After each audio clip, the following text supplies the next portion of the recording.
So there's lots happening without there being any specific massive things. I suppose the biggest thing is that Keith Andrews is going to be the new Brentford manager, and I say this is incredible for him. Like, I'm very excited.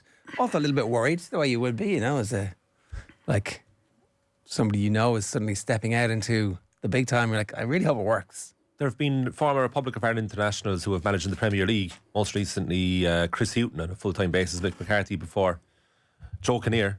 But I don't think it's ever happened where a former Republic of Ireland international has gone straight in with their first Premier League job. Manager. That's a great question. It's unprecedented, I dare say. Increasingly now, when it's like, even you would have even you're talking to the lads there, like now it's like this is one of the most coveted jobs in the world. Like, it's not even being jokey about it. Like, it's, if you're going top 50 jobs in the world, that's been very generous. Liam Brady went straight to Celtic, did he? Or did he go straight to Brighton? Or was it Celtic and then Brighton? And that was a big shock at the time. Obviously, I'm just trying to think of anybody else who's... I think Gilesy went first. Player manager to Westbrook. So Celtic first. Yeah, then Brighton. And that didn't really work. No, he had a couple of years at each. That was it. If me granny had balls, she'd be me granddad, is the Brady quote from the end of the Brighton. It didn't end well. We should actually do a piece on that. That would be... excavate that. Well, it's 20 years ago as well. Is it? Yeah. 30 years, sorry. 30, yeah. I was going to say, 20 seems... Wow. Whoa. The blink of time. Wow. I'm just trying to think of anybody else. Like Gilesy, player manager at West Brom. Yeah. Is that that's what we're... And then there's interim spells as well, of like Seamus Coleman, of course, as recently as last season. So that does happen. Did he actually take a game? Did Coleman... He had joint managed with Leighton Baines. Okay. But I think Leighton Baines is slightly more senior, if I recall. Because Baines, I think, had underage experience. But, I don't think you're going to find any other examples. Not since football was invented in 1992. There'll be some that we're not thinking of, and I'm just saying Eddie McGoldrick, Johnny Walters, like the Irish guy who managed Barcelona and all that. Like, there's probably some amazing examples back in the day. Patrick O'Connell. Yeah, but not in modern history, not in our lifetimes. I don't know about yourself now, but certainly in our lifetimes. You sound like my kids. Oh, you're a dinosaur. Oh. But it is an additional amazing bit of information is that it still hasn't been confirmed by Brentford. And it's going on for about a week now. Yeah, it is in all the papers. It would be quite the U-turn now if it didn't happen, but we're just waiting for that official announcement from Brentford. But yeah, we were already excited about Brentford from an Irish point of view as it stood at the start of this summer. And now it's increased big time. It's, oh geez, it's a pressurised time to be going in. If they lose in Buemo. Yeah. I don't know.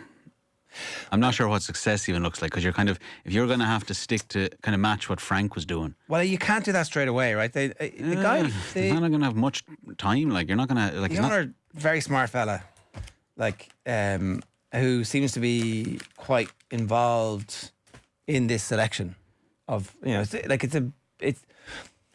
so I know very little about him, but obviously he had Midtjylland, and that was he worked with Tony Bloom first, the owner of Brentford, and set up a rival company.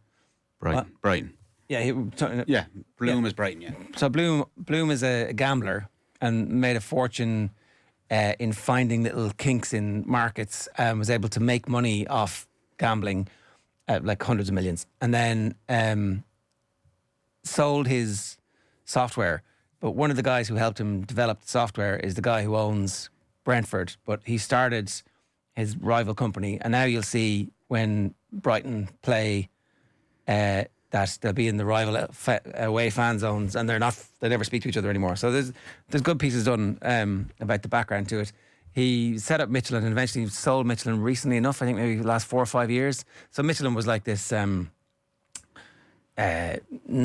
not very good club in Denmark who got really successful as a result of him applying the statistical lessons that he learned from the markets to football, and it really worked. And then they brought it to Brentford, and the manager before Frank was the Villa manager, Dean Smith. Dean Smith. But the manager before him was a mistake, and they got rid of him really quickly. And then Dean Smith came in and was good, but Frank had been appointed as his assistant. I think that Frank Arneson is somewhere involved in all this. And so it was slightly left of centre that they gave the gig to Frank. Well, he was assistant for 2 years, which is a crucial bit of information when it comes to Keith Andrews. That having somebody in the system who understands it, who embraces the fact that, like, we're not going on your gut instinct here. We're not going on, oh, you see a player and you want us to spend the money on him. It's like, here is the reams and reams and reams of information. But also for a short time, both of them. Frank was only a couple of seasons. Andrews was only a season. I think the fact that he was so outstanding in that one specific area of set pieces, ironically, it means he understands what they're trying to do, right? Like, Maybe. look, yeah. as I hope for success here, that's what I would say. Yeah. As I'm painted, and clearly he's impressed them so far to the point where it looks like he's going to get the gig. There is nobody else currently being mentioned as a potential for it. Kieran McKenna was mentioned, and the assistant who's gone with Frank was mentioned, and then the guy who left Ajax. Yeah, those are the ones. I mean, if you're taking the guy who just left Ajax, did they not shit the bed? That'd be like, pressure. Like, Yeah. Oh, that's hard. Yeah, it's hard to know.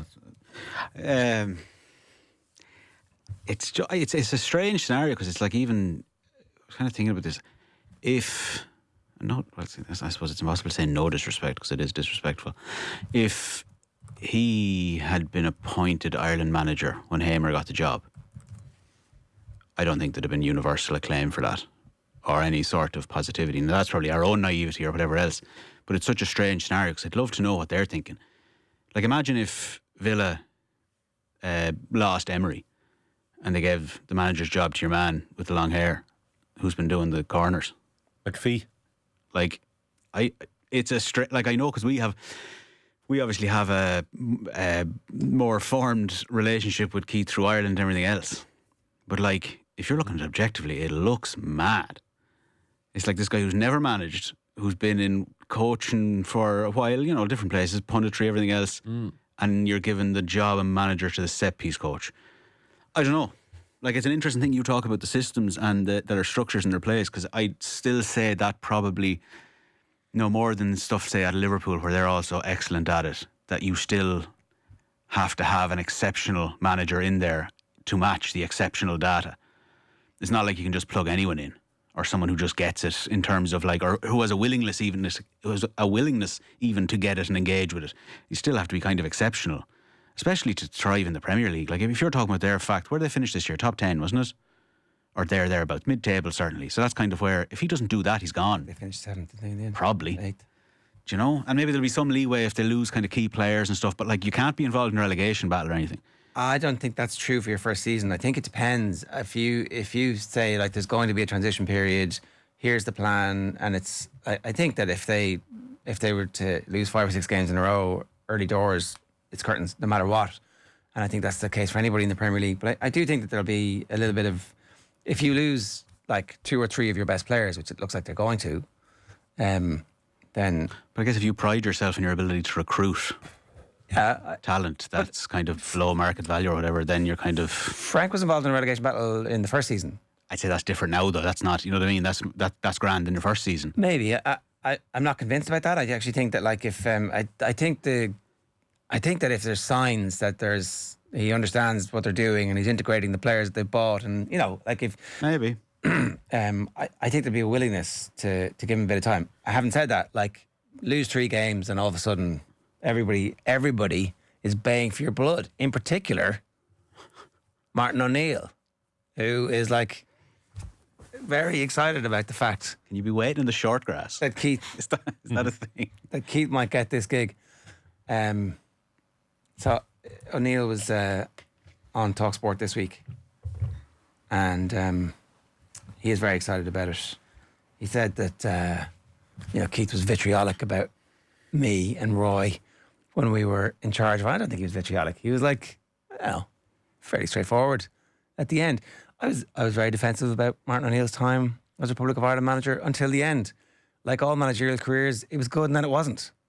Like at the end, things were not good from the Republic of Ireland's perspective. Now, would we take back those heady days of us being terrible to watch and grinding out 0-0s and 1-0s across Europe with the best teams in our division? We probably would.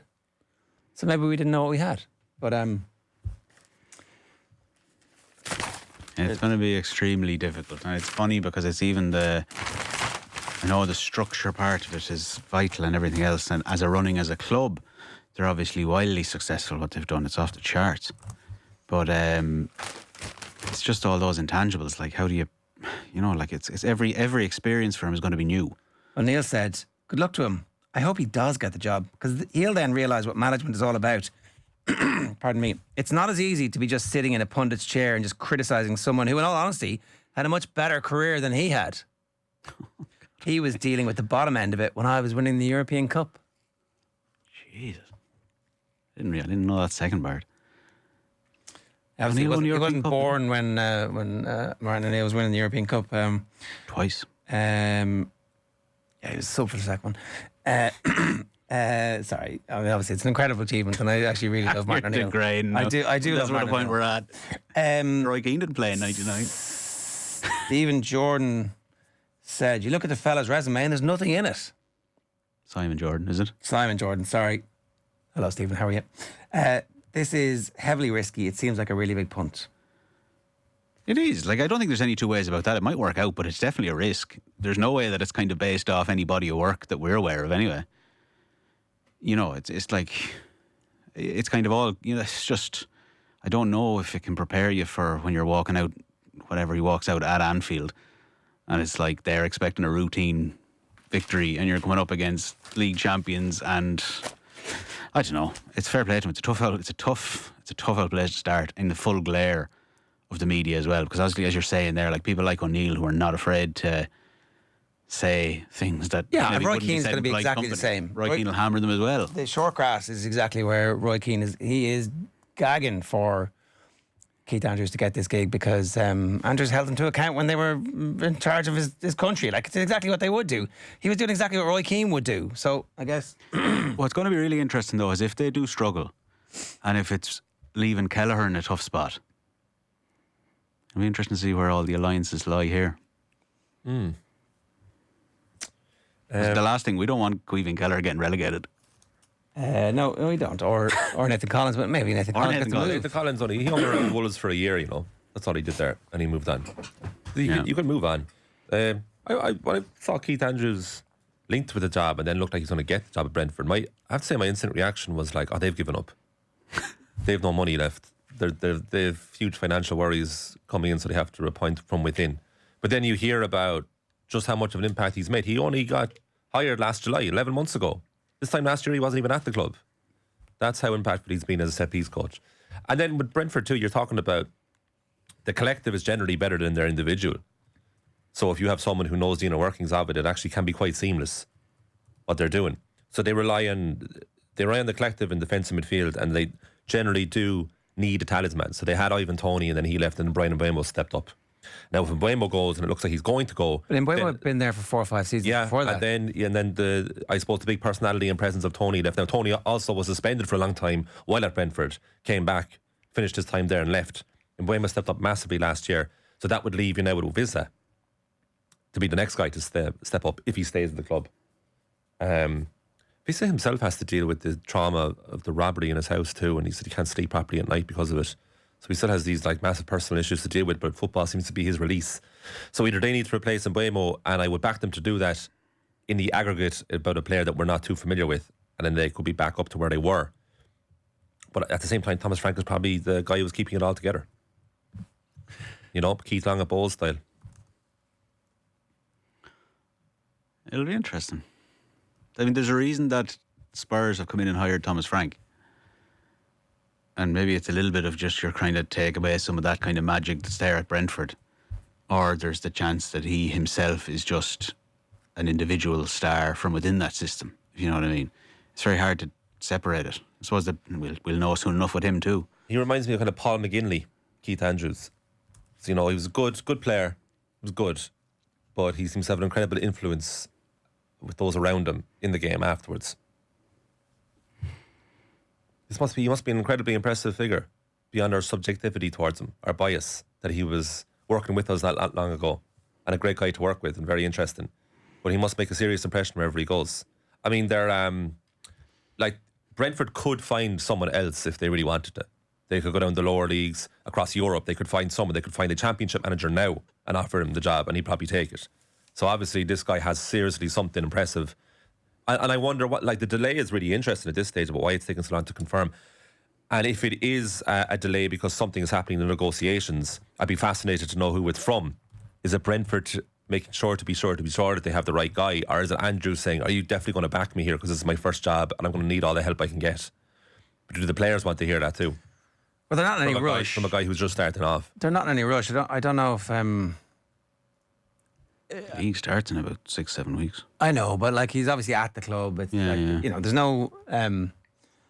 their business is continuing. It's business as usual, and they're, as opposed to like, oh, we're panicked. We didn't know Frank was going, because to the point, Thomas Frank has been linked with every gig for the last 18 months. So they obviously were looking around for somebody who would be a candidate, and it's going to be very interesting. Mm-hmm. The other examples of Irish managers in the Premier League, we forgot to mention Roy Keane at Sunderland. Well, he got there. He earned up it from the Championship. Jim Radford. Bottom of the table. Gansey mentions David O'Leary. Do you remember David O'Leary's Leeds? They were so good. David O'Leary's first gig was in the Premier League. And he was assistant at Leeds under George Graham. And they gave him the job. They gave it to him on the interim basis, and then he did really well, and they gave it to him. So that is the... Now, we had a generational squad there at Leeds, turn of the century. But still, he did unbelievably well until right at the end when it didn't go so well. And then he got the Aston Villa gig and it was never the same. It was a disaster at Villa. I remember them winning 1-0 at St Andrews against Birmingham. Was probably the highlight. But that Leeds team was great. Brian Lavin makes a good point here that if Andrews walks out of Anfield, he'll have done all right as it's the last game of the season. Fair play. Yeah, that's true. That would be an achievement to get there. So, yeah, it'll be interesting to see. For sure.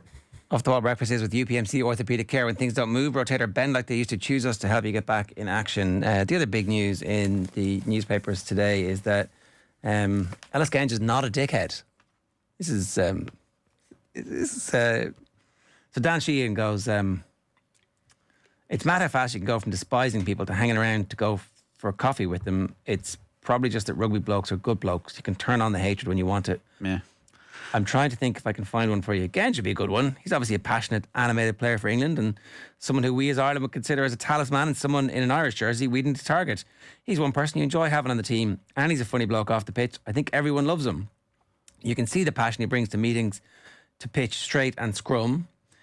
He's one person you enjoy having on your side now. He's definitely someone that surprises you. He's not a dickhead. We were just talking about this off air. The Irish Independent, they're like, you cannot possibly see the letters ICK after the letter D over your morning cornflakes without... That is their ick. Without getting indigestion. Genge surprised me that he's not a D star head. Unappreciated. The Brit papers are like, dickhead. Dickhead.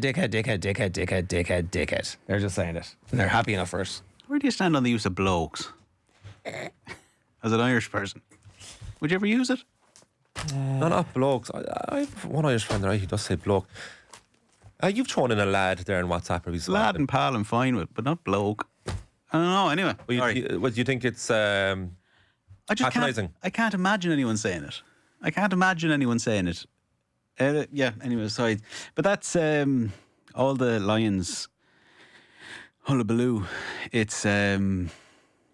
It got me reading it this morning. It got me in. It's just amazing how they... Just when he thought he was out, they sucked him back in. Spinning all these things out. Week. It's just rinse, repeat every 4 years. Back. The Lions video diary, if you want to call it that, on their official social media accounts is very interesting. They released the latest episode yesterday, which is landing in Dublin ahead of the Argentina game last week.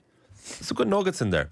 I mean, it's probably at best 80% of their true selves. They're obviously very aware that the cameras are there, but it's still a version of themselves for sure. It's mostly Andy Farrell giving speeches in different locations and the players listening, but but he gets them to do things, you know. Like, Well, like- Alan Waters had a circle on the pitch of the Aviva beforehand, and he was like, okay, we're doing this thing where we're going to pick 2 people at random, 2 players, and you have to stand in the middle of the circle and tell us something interesting about yourself. You only have 30 seconds. James Lowe, you're up. Always seems to be Irish players getting selected for all these individual things. Because there's so many of them. What? Because we're the best. So, and this is before they all show up. So Lowe goes into the middle, and Alan Waters goes, remember now, James, it has to be interesting, it can't be dull, or else we're going to cut your time off. And James Lowe goes, okay, hi guys, and Alan Waters immediately blows the whistle. And they're all like, way, and they all run away. And then Ellis Genge comes across as very much captain material in this episode. He has 2 rousing speeches. Maro Toje is more of your subtle, calm, charming figure. He doesn't swear was one of the things that I thought was interesting. I was like, oh, that is interesting, actually. Toje? Yeah. He was... Somebody said that, I can't remember where. Do you remember the day they announced the squad? That big, took a whole afternoon. To do it. Yeah. And Farrell brings him out first, and they do an interview with Atoje, and he was really funny. He was like real off the cuff, quirky, irreverent. But now that as a captain, he's like the serious person in the group. He has to be. So he's giving very serious talks around the place. Schumann's meant to be the joker of the pack, as is Mac Hansen. Yeah. And then Maro Atoje said, Pollock isn't funny, which makes him funny. Mac Hansen said that. Atoje. Atoje, okay. Yeah. He knows. He was reviewing the funny people in the group. He is, according to his own teammates, a bit of a dickhead. But they forgive him because he's so young. Yeah. So you're into. Yeah, I've always been in that. You'll be watching I've loved it since 2001. the Western Storm. Were you at the 2001 games? No, it was 2 years before. No, yeah, I will. You see, they're friendly times for us too. I think all the Lions games will be starting at 11 a.m. None of Irish this time. 7 a.m. bollocks. Yeah, it's going to be great. Yeah. I think anyway. So starting this Saturday morning for sure. This is the one reason to keep the Australia tours at the kickoff times. It's so good for us. Yeah, it's good for everyone. It's good for them too. It requires Australia to win at least one of them, and ideally the first or second, obviously. Yeah. Because it does feel like I always enjoy watching it. Didn't watch much of the last one, but I always enjoy watching it generally, and because it does feel like a serious challenge. Do you know, even if I know people think it's bullshit and everything else around it, but like you can tell that it's obviously more often than not an extremely difficult game to win, let alone the series. So there's something in that's compelling. It doesn't really, There is this whole why do we do this? This is terrible. It's like, well, because it's just a nice thing to, it's actually a very random thing. And as a result, it's this weird puzzle for great rugby minds to try and solve. And in the end, the games are brilliant. It's like, I disagree with this. It's like, all right, well, whatever, don't watch. It's just easy to hate, though. It's easy to hate. But everything's easy to hate. A lot of the self-reverence around it is mad, but it's... Someone in the paper today giving out about the fact that we knew in advance that Armagh were going to be playing Kerry. I'm like, what? That was brilliant. That was brilliant. The fact that we knew that. Who was that? Who was that? No. Because I bet you I can tell you. I'll tell you who it was. I can tell you. No, it's great. Some of the stuff around it and it seems to have heightened the social media team seem incredibly heightened now, more so maybe than ever before, about the production of content. But I think the matches themselves would be great, and it's always fascinating to see the blend of players and everything else. But it's just that. It's just if the matches, if it goes out the first day and the Lions win by 15-20, it's kind of like, give or take the next one, you know. There were soothsayers in the group. Atoje, after training, said we've been forcing the passing, which turned out to be the case in the game itself. And then Farrell said this jersey should, in a way, weigh heavy on you. You should all be starting at 0 when you put this jersey on. He said it during the week. And that looked like to be the case last Friday. Yeah, I think also it was in Dublin and it's not the real tour and half the squad haven't arrived and they'd essentially been on the piss in Portugal for the week trying to, it was rest and recuperation as opposed to this is the serious bit. And I'm sure they were doing meetings and stuff and I'm sure they took the actual playing of the game seriously and I'm sure the individuals were concerned, but no combinations have been built just yet. Losing first out's probably no harm, to get the focus going, but I'd say at the same time he was furious, Andy Farrell. Oh, he doesn't want to lose. Wants to win every game. Losing in his home gaff, Yeah. Yeah, all right. I have a question for you soon. Do you want to do it now? Or do you want to do any of the football stuff? I want to talk about your statue. Oh, yeah. Yeah. Andy Murray's getting a statue outside Wimbledon, and it'll be built in 2027. There'll be some statue when it's done. Huh? It'll take 2 years. Is it going to be a full body one? I think so, yeah. The whole gist. But there's not a bit. We'll name a great sports statue. You know, Cristiano Ronaldo was very unhappy with his, as people were with him. Do you know what I talked to a sculptor once. Did you? About this. And he was saying the problem with that is that it was rushed. They gave an impossible deadline for it to be done because they wanted Ronaldo one? Yeah. So that's why it looked preposterous. There's not it's not. They didn't just hire a very poor sculptor. It's just, it was rushed. I don't know what the date was or whatever the thing was. But I imagine this one, when I saw that it was like, geez, 2027. Okay, so they'll probably have it in place probably by the spring of that year, whatever else, the work that takes forever. It's been moved from and installed and everything else where it takes a bit of time. But it's obviously going to be, I'd say it's going to be fairly impressive in terms of even the size of the thing and the stature, the detail. Like, I don't know what you go for. It'll be very interesting. I'm fascinated by what pose do you choose? Forlorn. Forlorn, yeah. Giving out to his ma in the box. One of his many Australian Open finals, yeah. Or the one where, you know, when he wins Wimbledon and he shouts at the crowd. Would he be in his own gear? Like, someone's asking, would he be in Castore? Not sure, he has his own clothing brand. He'll be in AM. It's going to take a couple of years. I'm trying to think of a good sports statue. Jack Charlton in the old Cork Airport. It was a great one. The ring one in Cloyne. Oh yeah, that's good. Yeah, they have him like it's just straight up. It's unbelievable. There's Nicky Rackard has one. Yeah, he does in Wexford, in the town. Who's Mackie has one. Who's in Kilkenny beside the castle? Oh, I've never been. Is it probably Laurie hurlers? Barr, is it? I don't know. Oh, there was a general one for someone as well, for some hurler from the early 1900s. I'm looking here at golf in Ireland has millions of them. Are you aware of the? Well, I know there's a Richard Harris one down in Clare. Is there? Yeah, playing squash or something. Rugby's Richard Harris. No, he's playing squash, I think, or something. Payne Stewart in Waterville. You know Payne Stewart? Oh, yeah, sorry, yeah. Two-time US Open winner who died on the plane and the plane kept flying. The oxygen disappeared and they were all still dead on the plane and the plane kept going for ages. He's got one and it's actually pretty good in Waterville where Steph Curry was playing golf yesterday. Old Tom Morris in Rossapena. Charlie is saying there's Ronnie Delaney in Arklow. There's Jack Nicholas in Killeen. He designed the course. Oh, sorry. Oh, that's the one that's near. No, is that near the Mick O'Dwyer one? Where are we talking about? Is that? No, Mick O'Dwyer's in Waterville. Yeah, I don't know where. Like, I'm not. Killeen Castle's in like not the familiar Meath Kildare border. I'm not familiar with Ireland's golf course. Forgive me. Good bloke, Arthur. We have Yates and Sligo.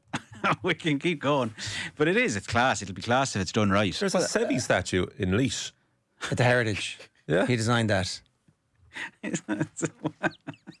Sometimes people would stay at the Heritage during the electric picnic. Do you think you'd have a little bit of Sevi and whatever else you're having? Do you think it's right? You should be alive to get your statue. Well, because otherwise, how can you appreciate it? Yeah. How can Luke Kelly appreciate what he has there in King Street down the road? They probably didn't think he was going to die when he died. The Luke Kelly. It's like a will, like have it in the back pocket. The Luke Kelly head over on the water, on the north side. That's class. Yeah. The statue here is grand in parts, but then it's a little bit like the Aviva where they didn't finish one side of it.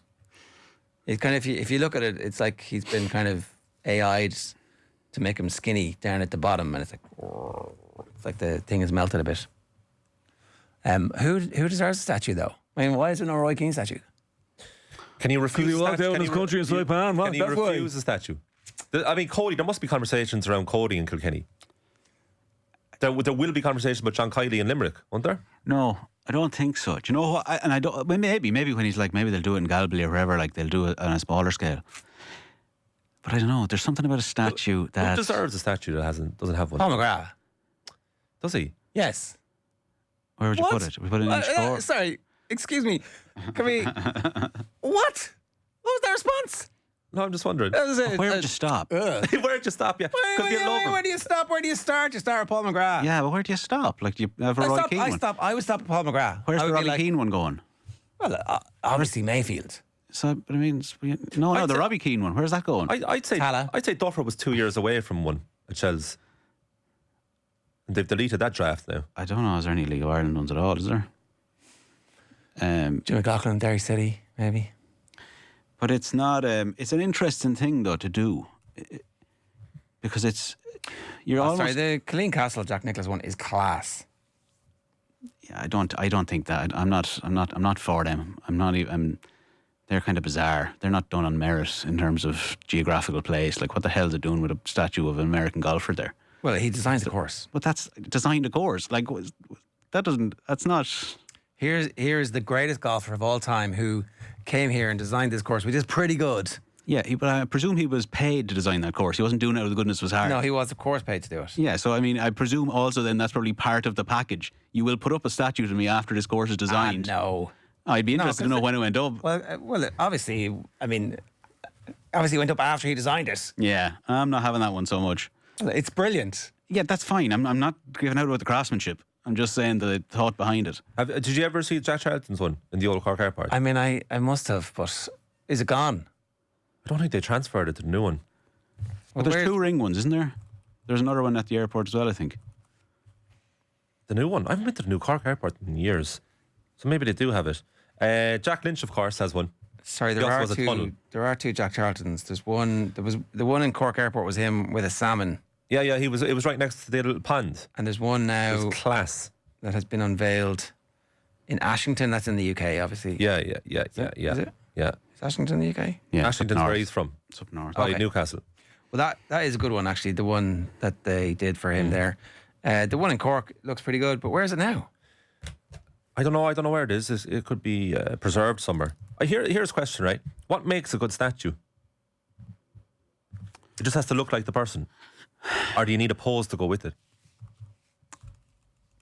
It's tough. What 'Cause makes good what are you trying to do with it? You're What's- trying to elicit the... So, do you know what's a good one? Thierry Henry outside the Emirates. Because it's a celebration on his knee. I dislike that. I like it. I don't. Again, it's like I'm not saying it's not well done. It's There are class. one. And the Busby one outside Old Trafford, I always thought looked brilliant, even where it's placed and everything is just class. But I don't know. It feels like it's been.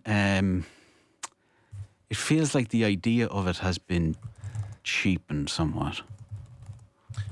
Josh Charlton is upstairs in the new airport. Is it? Yeah. All right. Would you rather a tunnel or a statue? Because Jack Lynch is both. Sure, look. Keep going. Give me everything. I go tunnel. Give us your best statues. 087 9180 180 is the WhatsApp number if you want to get in touch. We'd love to hear from you. There was a Paul McGrath mural in Inchicore, but no statue. I mean, that would be if you're of a mind and you wanted to create. That'd be pretty cool. That'd be White pretty, pilgrimage. yeah. If you're like, But even that, like you can. Pat should release a jersey. He has a value that's transcends almost Everything. Just the fact that he was a brilliant footballer. Yeah. I can understand that. Off the ball breakfast is with UPMC Orthopedic Care. When things don't move, rotate, or bend like they used to, choose us to help you get back in action. Time for the cash machine.